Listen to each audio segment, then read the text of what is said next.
ધારી ભાજપ કાર્યકર્તા અને ધારાસભ્ય જેવી કાકડિયા દ્વારા વડાપ્રધાન નરેન્દ્ર મોદીના 75મા જન્મદિવસ નિમિત્તે એસટી બંધ ખાતે સફાઈ અભિયાન કર્યું હતું। માનનીય વડાપ્રધાન શ્રી નરેન્દ્રભાઈ મોદીના 75મા જન્મદિવસની ઉજવણીના ભાગરૂપે ધારી બસ સ્ટેશન ખાતે સભાઈઓ અને તેમજ ધારી માર્કેટિંગ યાર્ડ ખાતે વૃક્ષારોપણ કરવામાં આવ્યું હતું। ત્યારબાદ સ્વામી મંદિર ખાતે આરતી કરી હતી। પ્રધાનમંત્રીના દીર્ઘાયુ અને સફળ જીવન માટે પ્રાર્થના કરવામાં આવી હતી, જેમાં એસટી વિભાગના કર્મચારીઓ તેમજ મોટી સંખ્યામાં ભાજપના કાર્યકર્તાઓ જોડાયા હતા। આ કાર્યક્રમમાં જેવી કાકડિયા, પૂર્વ ધારાસભ્ય મનસુખભાઈ ભુવા, ધારી તાલુકા ભાજપ પ્રમુખ મુકેશભાઈ કોટડિયા, ધારી તાલુકા પંચાયતના પ્રમુખ ઘનશ્યામભાઈ હિરપરા, અનુભાઈ લલિયા, ખોડભાઈ ભુવા,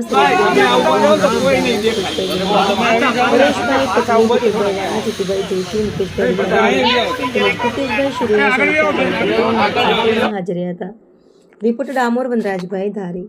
રોજ આદરણીય વડાપ્રધાન નરેન્દ્ર મોદી સાહેબનો જન્મદિવસ હોય એના નિમિત્તે આજરોજ અમે ધારી એસટી ડેપો મુકામે સફાઈ અભિયાનનો કાર્યક્રમ યોજેલ, જેમાં આપણા વિસ્તારના ધારાસભ્ય શ્રી દેવીભાઈ કાકડિયા સહિત તમામ કાર્યકર્તાઓ, આગેવાનો, ચૂંટાયેલા પ્રતિનિધિઓ સહિત સૌ લોકો સફાઈ અભિયાનમાં જોડાય। આજે આપણા યશસ્વી વડાપ્રધાન નરેન્દ્ર મોદી સાહેબના 75 વર્ષ પૂરા થાય છે એના માનમાં જે 17 તારીખથી 2 ઓક્ટોબર સુધીનો જે કાર્યક્રમ છે એના ભાગરૂપે આજે સફાઈનો કામ, સફાઈ ઝુંબેશ સાથે બસ સ્ટેન્ડમાં જ્યારે બસ ડેપોમાં આજે રાખી હતી।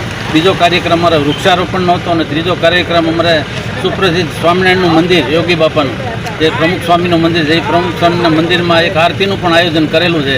આ કાર્યક્રમ ભાજપના તમામ કાર્યકરો સાથે રાખેલ છે।